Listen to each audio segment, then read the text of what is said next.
estudiantes de quinto grado nuevamente por este canal.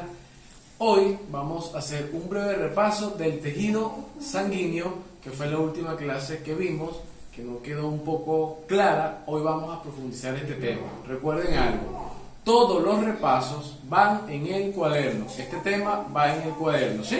Manos a la obra.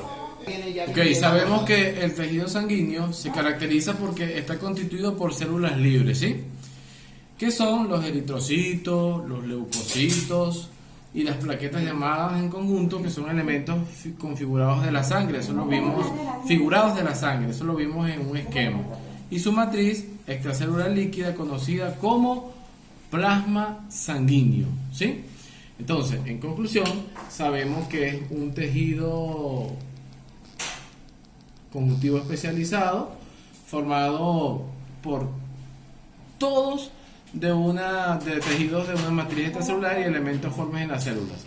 En este caso, esto representa del 5 al 7% aproximadamente de su peso corporal. En promedio, ¿cuánto pesan ustedes? Un ejemplo: 47, 70, podemos pesar 80, pero el proceso legal hay que calcular ese proceso con ¿cuánto? De 4,5 a 6 litros. Si nosotros multiplicamos esos kilos, es la cantidad de litros en sangre que tenemos, ¿sí? Entonces, como promedio tenemos de 4,5 a 6 litros de sangre. Eso es lo que nosotros tenemos. Obviamente puede ser menos si tenemos algún sangrado, una hemorragia. Ok. Entonces, estas cantidades, mis niños, pueden variar inclusive por el sexo. En ejemplo, si son hombres, si son mujeres, por altura, entre otros. ¿Cuáles son las funciones de este tejido especializado que es el tejido conjuntivo de la sangre? Entrega de nutrientes y oxígeno, ¿sí? Y transporte de desechos, dióxido de carbono. Esto lo hace ¿con quién? Como los tejidos hacia otras regiones, por ejemplo, como la orina, que presentan un ultrafiltrado de la sangre, ¿sí? Esto se mantiene con varios elementos que tienen que ver con el pH. Regula la homeostasis y transporta efectos en el sistema inmunitario. ¿Ok? Fíjense que cuando hablamos de que transporta esos efectores del sistema inmunitario, es tan importante. ¿Por qué? Porque tiene que ver con la circulación. ¿Ok? Y cuando hablamos del pH, sí, hablamos de los estados de pH de alcalinidad. Y, por ejemplo, cuando nosotros vamos al baño frecuentemente y orinamos, ya hay una anomalía. Entonces, fíjense lo siguiente. Ok, este tejido sanguíneo cumple funciones muy importantes y elementales, ¿verdad? Como es la que transporte de sustancias y oxígeno hacia las células en forma directa o indirecta. También transporte de desechos y dióxido de carbono desde las células, la distribución de hormonas y otras sustancias reguladoras en las células y los tejidos, mantenimiento de la homeostasis por actuar como amortiguador y participar en la coagulación y en la termorregulación, transporte de células y agentes humorales del sistema inmunitario que protegen el organismo de los agentes patógenos, las proteínas extrañas y las células transformadas, ¿sí? Como son las células del cáncer. Recuerden que nosotros estamos conformados por millones y millones de células y que nuestras células se neutralizan después de las 24 horas de nuestra muerte, ¿sí? Eso lo tenemos que tener muy claro. Seguimos. Ok, ¿sí? Tenemos acá las células sanguíneas y sus derivados. ¿Cuáles van a ser sus derivados? Tenemos los eritrocitos, leucocitos, trombocitos y plasma. Acá observamos un eritrocito microscópicamente, ¿sí? Tenemos entre unos 8 unidades métricas, ¿sí? Y la parte de coloración que ustedes ven allí solamente la vemos microscópicamente. Esto tiene ciertas características fundamentales.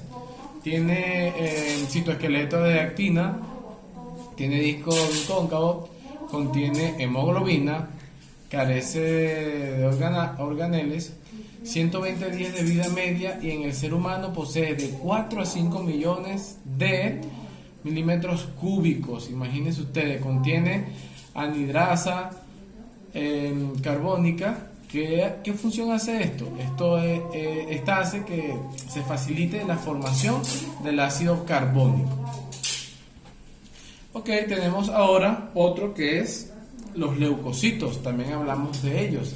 Estos se caracterizan o se pueden dividir en dos partes, como granulocitos y agranulocitos. Entre los granulocitos tenemos neutrófilos, basófilos y eosinófilos. En la parte de granulocitos tenemos los linfocitos y macrófagos, ¿sí? Muy bien. Ok, ahí lo vemos microscópicamente. Vean qué hermosura. Eso es microscópicamente, ¿sí? Estos neutrófilos tienen las siguientes características generales. Son de tamaño doble del eritrocito, color rosado, como ustedes pueden ver claro en citoplasma. Los gránulos se tiñen de rosado hasta colocarse azul y su núcleo presenta de 2 a 3 lóbulos. Muy bien. Ok, seguimos con los eosinófilos. Fíjense que microscópicamente también podemos observarlo en la imagen. Tiene ciertas características generales también, ¿sí?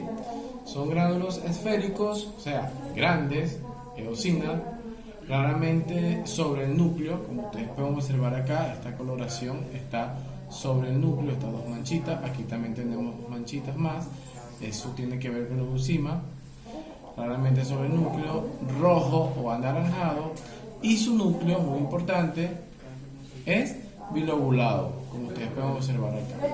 Muy bien, seguimos. Vamos con los basófilos. Fíjense la hermosura microscópicamente, fíjense el color, el constante que tienen estos basófilos y tienen ciertas características generales, muy importantes también, como son las células redondas, núcleo lobulado, gránulos oscuros, mal distribuidos, como pueden observar acá, es de color rojo así como violáceo, oscuro, un violetica oscuro. Ok, estas son las características. Los linfocitos, como ustedes pueden observar también microscópicamente, vean la coloración que se tiñe. Recuerden que todos estos colores son microscópicamente. Agarramos algo que se llama safranina y dan esa coloración, ¿sí? Ok, fíjense lo siguiente.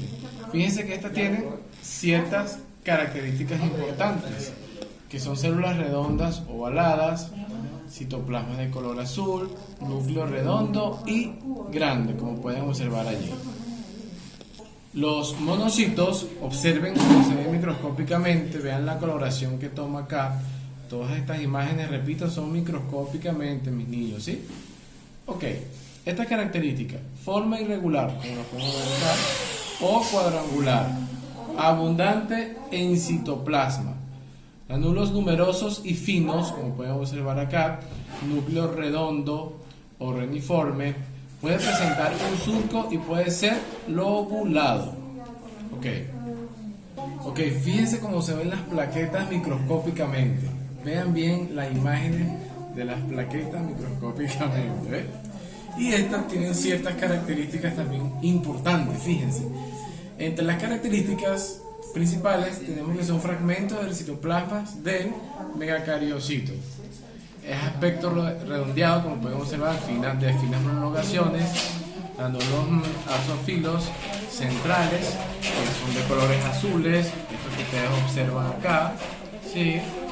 Y en la zona periférica es agranular. Fíjense que aquí hay ciertos detallitos importantes que cuando lo vemos microscópicamente vemos cómo van a ser esas prolongaciones. Vean la coloración, uno le coloca safranina a la muestra y van a tomar ciertas coloraciones, como ustedes pueden observar acá. Van a ser de aspecto redondo, pueden observar, y aquí presentan núcleos. Esos núcleos vienen ramificaciones que van a ser prolongaciones y es donde apenas va a tomar el color azul. Muy bien, bueno mis niños, con este repaso será hasta un próximo encuentro.